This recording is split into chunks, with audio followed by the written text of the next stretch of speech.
Questa è del giorno del mio 50° compleanno.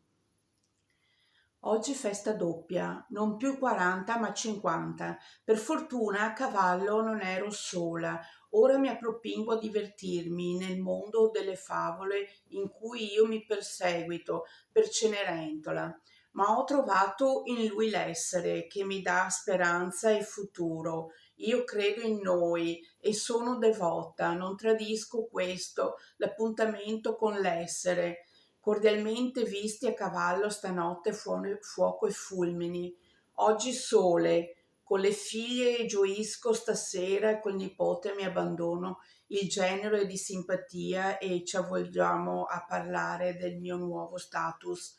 Ora sono davvero nel cerchio, invecchio con perseveranza in vista della zana sorte. Fortunatamente godo.